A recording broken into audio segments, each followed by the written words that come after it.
Assalamualaikum warahmatullahi wabarakatuh.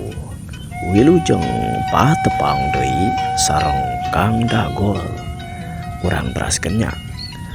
Lajengan carita Sundana dina judul Rusia Pasir Demit bagian ka-2. Hanca carita anu kalangkung pedaran carios nuju nyaritakeun kaayaan dan juga lah cenanya anu diajar icalan tapi dibegal. Kumaha lajengan cariosna mangga ka sadayana caraketan.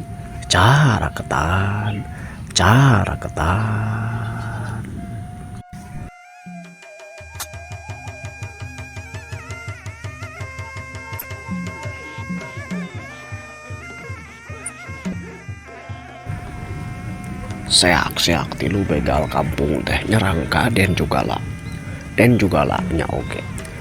Baheula mah disebutkeun jawara jaba di awakna jangkung badag tapi dina kaayaan keur capek leuseuh bari rungsing pipikiran samodel kitu mah manehna kaayaan dina teu husu akhirna mah tarung teh manehna ngan ukur bisa ngimangan kana eta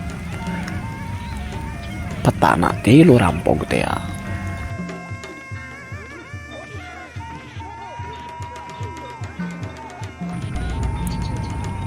Seak tilu begal kampung nyerang ka Siloka alias Den Jugala teh.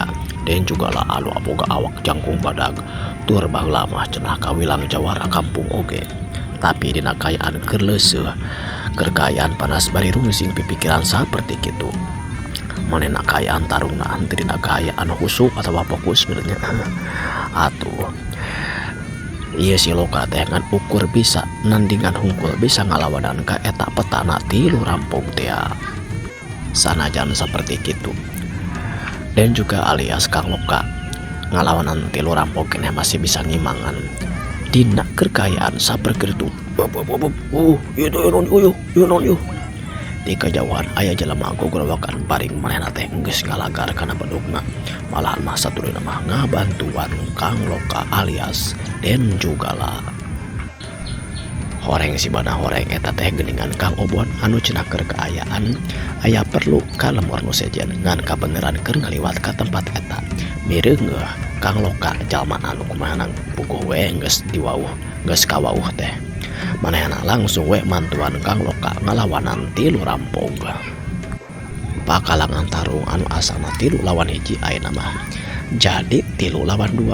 3 lawan hiji oge Kang Loka geus mampu ngimangan kana eta pakalangan. Komo ayeuna mah dibantuan Kang Obon atuh ngan ukur sababaraha menit ieu 3 rampog teh bisa rada mundur rada seber ningali kakuatan kamampuan 2 orang jalma anu karep arek dibegalna teh. Dina hiji kasempetan begal anu mau bedug teh hiuk cenah nyamarkeun serangan kadekan bedugna kana sirahna Kang Obon. Tapi Kang Obon langsung main ngelok satuluna manehna kalawan ngagunakeun tajungan meneran pisan kana beuteungna eta rampog atuh hop. Sedengkeun Kang Loka anu samanehna lengor teh manehna langsung karep we nyokot kana rancatan tanggunganna tuluy dipake nadah kana serangan-serangan musuhna anu mawa teteunggeul atawa paneungeul tina kayu teh. Main atuh pelentrang eta paneungeul jeung rancatan teh diadu tapi dina hiji kasempatan hiuk eta rancana teh nyapu kana sukuna anu mawa paneungeul hatur mah hop. Teu cukup kitu eta paneungeul tina rancatan teh langsung ditakulkeun ka jelema anu lengor teh hop. Ieu tilu rampog ngarasa geus kabeunangan jeung kateter ngalawanan 2 urang jalma anu arek di pahala tadi nama satuluna mah langsung manehna teh kalalabur kabur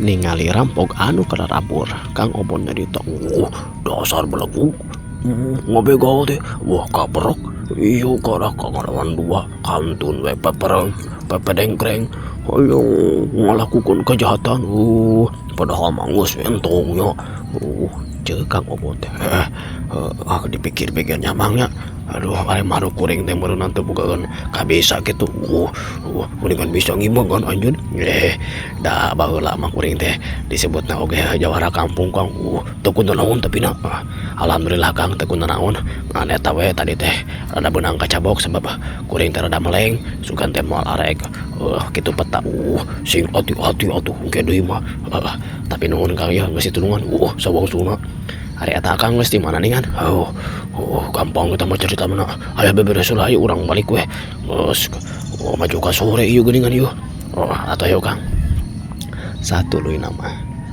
den juga lah teh satu leuy den juga lah meresan deui kana barang daganganana sanggeus kitu mah duaan laleumpang we muru ka lembur pasesian rek balik deui sabab kaayaan nya oge geus sore kakocapkeun dina kaayaan beutingna.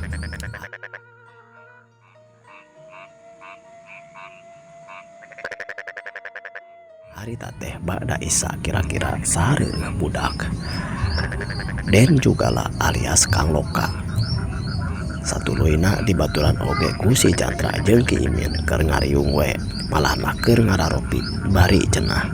Lungwan wanci rada peuting sabab jarang kana sare sore-sore.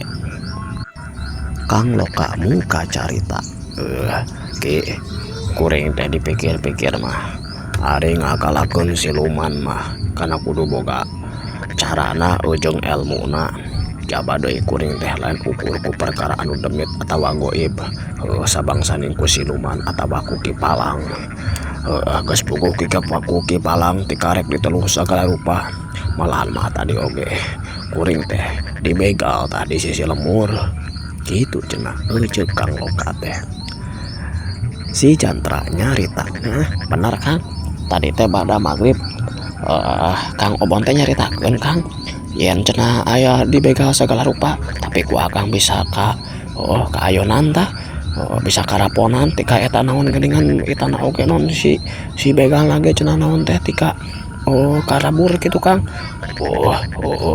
harita teh Akang ge jabalus jabal loba pikiran sabab diajar dagang teh geuningan hese teu sah babari anu dibayangkeun kudu sabar kudu tuluy deui urang teh kudu kaleh ge nanawarkeun dagangan jabade kudu capek lelumpangan sepokona mah lamun taeun mah lamun aek disebutkeun alasan mah loba tapi lain ku perkara nu kitu anu kuring teh ieu teh keur loba pikiran sabab masih keneh teu tenang meureun kudu aku tilu nya meureunan jadi anu ngajadikeun teh husukan dagang kitu Jantra Aki jadi kuring teh mikir hayang mereskeun heula pasualan anu acan rengsek kitu tah Ki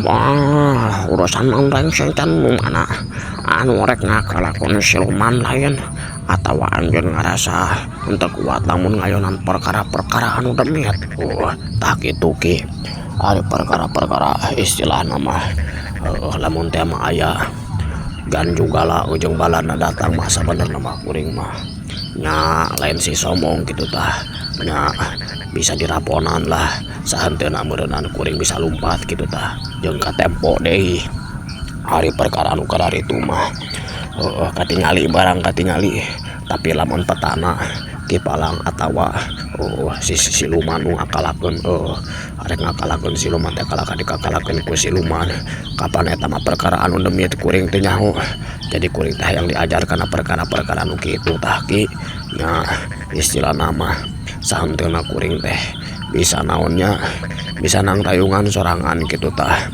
komo-komo lamun bisa mah tetep bisa ngalaksanakeun ngakalakeun siluman teh Ki tah kitu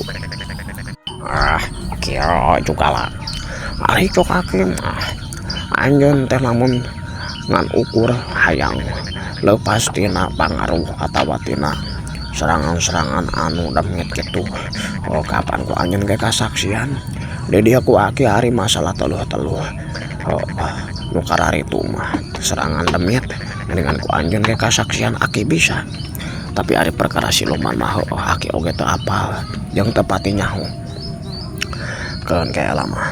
Terus eta deui cek anjeun ari palabahan nu kitu mah anu sifatna katenyong aku anjeun oge meureunan bisa diikhtiaran sarupa deui nya eta perkara siluman mah jeung deui ake ge teu bisa ngajarkeun ai palabahan nu kitu mah sabab eta teh perkara aheng kudu babari naonnya istilahna mah bisa nyaba ka alam siluman mah perkara anu teu saban jalma bisa ngalakukeunana tah eta tah ki ulo eta pisan ki anu dimaksud ku kuring teh yang diajar anu saperti nu kitu nya santuna meureunan lamun teu tika kataekan oge nya minimal nama kuring sakurang-kurangna kuring nyaho kitu kita kira-kira lamun hayang diajar perkara anu kitu ka mana jeung ka saha ki keo ari cek aki mah loka ari perkara goib nu kararitu mah urang men tadi tang tayongan cukup kan maha goib nyata ka Allah subhanahu wa ta'ala tapi nyau ge kitu ari yang perkara ibadah mah jangan deketkeun urang ka Allah men tadi tang tayongan ku Allah jadi ulah disalengorkeun jeung kana kahayang urang contohna bieu kahayang anjeun hayang ngalawan anu siluman da eta mah lain prakna jadi ari babacaan zikir jeung ibadah mah eta mah alat jangan deketkeun urang ka Allah lain urang kala kahayang ngadunan kana kahayang urang atawa misalnya contohna tadi anjeun hayang ngakalakeun siluman atawa jalma baralea ngadon ibadah tapi hayang harta ngadon ibadah tapi hayang boga naonnya pangirut hayang dipika suka ku batur jeung sajabana lain ulah eta teh ngan meureunan henteu merenah ta eta anu kudu dikumahkeun anu kudu dilempengkeun ku jalma anu geus nyaho are aki masuk ka mana-mana eta ditaros ku Kang Loka kira-kira lamun diajar perkara-perkara anu demit anu puguh ge ngancem ka Kang Loka ka mana jeung ka saha kitu ceuk si Chandra teh Ki Imin satuluyna nyarita deui kehola tuh Chandra sabab aki teh can beres ngawangkong teh ieu mah geus diajar sok megat kana omongan batur komo ka kolot pamali eta teh hampunten atuh Ki tapi kuring jadi penasaran maksud teh Ki hoyong terang oge lamun di gaekeun mah ku aki kitu tah eta oge sami hoyong terang abdi ge hoyong ngiringan kitu tah Kang Loka kehola atuh yo dengekon ari sabenerna mah eta anu bisa ngalakukeun saperti kitu teh eta teh nah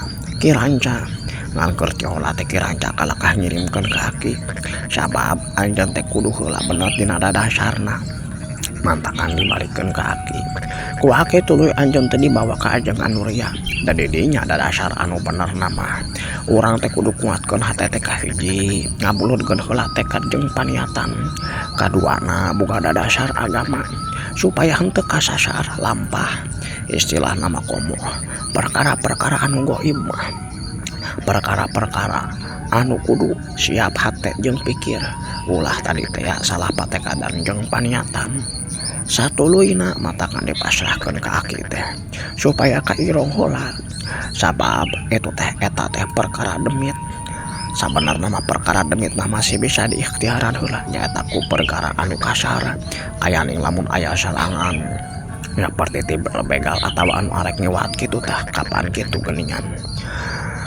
anjeun oge kudu boga ikhtiar tah ku aki ayeuna mah geus kabaca jeung geus katilai geus kapeunteun lah anjeun teh ayeuna mah geus siap anu sarupa tina dasar kabatinan nyaeta agama jeung patekadan kaduana dina ikhtiar dihenteu-henteu oge aki ge nyaho anjor teh muridna tibah usrip kawilang jago sanajan dengan ukur main po jeung kadugaan tah ku aki ayeuna mah geus katingali geus kairong nah lamun dia mah arek nyaritakeun Loka anjeun ayeuna arek diajar deui pasti lamun arek manggihan deui kiranca teh mah bakal ditarima kajaba anjeun mah jantra sabab anjeun meureunan anjeun mah bakal ditanya deui tah ku kiranca nyari aki mah teu jadi masalah alus we nu aya anjeun arek marengan malahan mah teu menta oge arek dipenta jang istilah nama ngilu ojong si Loka ieu Gitunya Ki. Alhamdulillah tuh Ki, ceuk si jantra teh. Ari kitu nah eta Ki make boga alasan make kuring kudu ngiringan diajar deui jeung ngilu ka Kang Loka yeuh. Kieu jantra. Dihenteu-henteu oge anjeun ote geuningan sarua wae oke diarah-arah ku siluman. Sanajan anjeun mah meureunnan kawilang ringan kur dialah-alah ku siluman hungkul henteu jeung ku ilmu teluh. Tapi boa teuing kaharep mama anjeun oge. Ieu siluman teh da bogaeun kasakten anu mangrupa-rupa jeung bisa mengaruhan jalma. Anu teu mahana engke teh bisa mengaruhan jalma supaya ngeluh ka anjeun. Anjeun oge tah palebah dinya mah kudu diajar. Artina mah sok we babarengan. Ieu mah urang niatan we jangnang tayungan diri pribadi. Kaduana lamun aya bisa ngabantu mudeun jang ngabantu.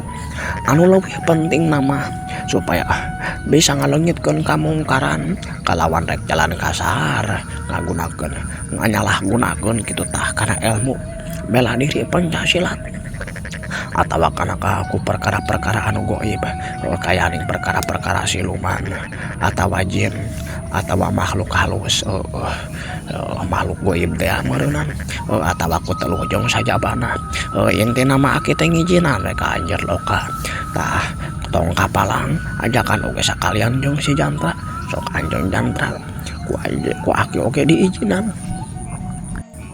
Alah kitu nya Ki, mangga atuh Ki, ari kitu mah hatur nuhun. Mun Ki, hatur nuhun Ki.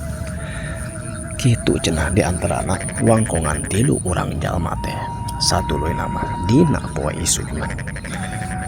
Kang Loka alias Den Jugala oge jeung si jantra, malahan mah si jantra mah teh poho cenah mawa endong atawa koja jangan wadahan kana manuk pietna teh sakalian cenah manuk pietna oge anu nitis cenah eta manuk piet teh siluman paking tala teh dibawa sakalian arek dibawa ngalalana isukna. Kang Loka jeung si jantra geus ninggalkeun lembur pasisian muru cenah ka kampung Rancaka rek nepungan Ki Ranca teh. Teu dicaturkeun sakumaha atawa carita di jalanan. Nyaho-nyaho geus nepi weh ka lembur Rancaka di imahna pisan Ki Ranca. Sanggeus sagala rupana beres mah geus reureuh jeung itu ieu ngumpul tiluan antara Ki Ranca si jantra katut Kang Loka. Ki Ranca ngamimitian cumarita. Kaharti ku ati ayeuna mah jeung pamaksudna anjeun teh jeung deui ayeuna mah mun anjeun oge geus ngarti naon sababna ku aki bareto ku agen teu bobol ditarima teh Aden Jugala cades Aden Jugala Ki aduh alala ieu ayeuna mah kuring teh istilah nama dipikir-pikir kitu ge nya ieu ngaran Den Jugala teh kaasup ngaran anu berat sabab mawakan hate teh jadi istilah nama naon jumawa ujung ngajugala somong istilah nama takabur Ki cuk bahasa agama mah. Jadi kuring teh karep arek make deui ngaran baheula tah ayeuna mah tong Den Jugala deui kitu tah Ki nu baheula we ngaran kuring teh si Loka nya ku aki mah arek nyebat naon wae arek si Jugala gae kitu teh mah ngan abdi mah hoyong keneh di lanih teh lesanes di lanih meureunnan si Jugala anu lanihan teh da ngaran asli kuring teh sebenarna mah si Loka kitu tah Ki. Si Loka halus pisan ngaran teh geuningan. Kumaha alusna Ki keun eta mah ke urang pedar ngan ayeuna mah aki rek ngawangkok ka anjeun anu leuwih daria saluyu jeung paniatan anjeun ngan ieu ayeuna mah geuningan make mawa budak ngora sagala lupa saha ieu teh tadi teh ngadenge teh incu-incuna Kimin kitu si Sarimin dah anu kating ngadenge ku aki mah asa teu nyaho asa can kadenge bogaeun bu incu si Sarimin mah. Tidinya Kang Loka nyarita berenang ki nyapan kemen jauh kuningan ieu ting lemur ranca ka lemur pasisian teh nya kuring ini teh mimiti subuh ki. Oh ayeuna wanci istilah nama geus panon poe satangtung balan manggeus mengok ngulon kieu karak nepi ka dieu. Oh istilah nama jauh lah nya wajar we aki meunana teu karungu-karungu jaba deui anu karungu ku abdi mah. Oh istilah nama aki sareng kaki Imin teh tos lami teu papenak. Wah bener oge ari kitu teh mah kahiji jauh kaduana geus lilau aya asugan 20 tahun mah teu papangnya teh nya wajar we meureun ayeuna manehanana bogohan incu welasan tahun. Oh kakurung meureun 20 tahun mah aki teh teu papangeh deui ojong si Sarimin. Oh cek anjeun mah Ki Imin kitu. Itu tah Ki kumaha ditambi teu yeuh incuna Ki Imin teh si Jandra ieu teh ngaranna ti Ki. Ari sabenerna mah rek saha-saha wae ngan kahiji syaratna tadi teh anu geus saluju diomongkeun ku si Sarimin yen kudu siap kahiji niatna, kadua istilahna mah ikhtiarna tanagana oge geus siap nyari geus dijurungkeun mah sanajan anjeun ngorakeneh oge. Jantra ku aki ditarima ngan meureun wayahna engke ku aki ku anjeun duaan arek dititah perkara-perkara naon anu cek aki mah saluyu ujeng panayatan araranjeun ngan omat ulah waka loba tatanya naon wae oge anu kudu dilampahkeun ku anjeun kudu dilampahkeun. Engke lamun geus beres ku aki bakal dipadar naon rusiahna naon eta teh maksudna. Tapi samemehna abdi omat-omat ulah wakarek loba tanya. Sabab gitu lamun diajar mah kahiji ulah wakalo mananya sok pulungan heula we ke geus nyaho kana maksudna urang bisa milih mana anu kudu digunakeun, mana anu kudu diagem, mana anu kudu ditunah unggul tong sakali dipakena atawa mana nu rek dipikeun ngarti meureun anjeun oge. Ngartos ki ceuk si Chandra oge. Nah ari kitu mah sok ayeuna mah bebenah ngan wayahna di aki mah ukur aya hiji kamar nyata kamar aki hunggul anjeun maduaan wayahna we lamun sareta meureun di tengah imah aya oge eta geuningan kamar disebutna ge goa ujung dapur we. Eta mah sok arek di goa gae eta mah dawuh eusian ngamerencan di beberes. Ari perkara nu kaditu mah kumaha engkeun istilahna mah kumaha engkeun rawaseunana we Ki arek di goa kitu tah Ki. Jadi dijadikeun kamar panginten yakinya di tengah bumi oge kuring mah teu jadi masalah. Istilahna mah di luar oge ari ukur diajar mah kun kembae. Anjeun memang geus pangalaman geuningan. Pengalaman Ki aya palebah kana diajar kadugalan mah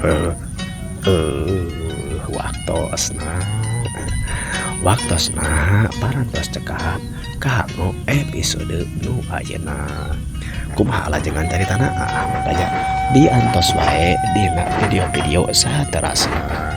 Wilujeng patepang deui. Permio.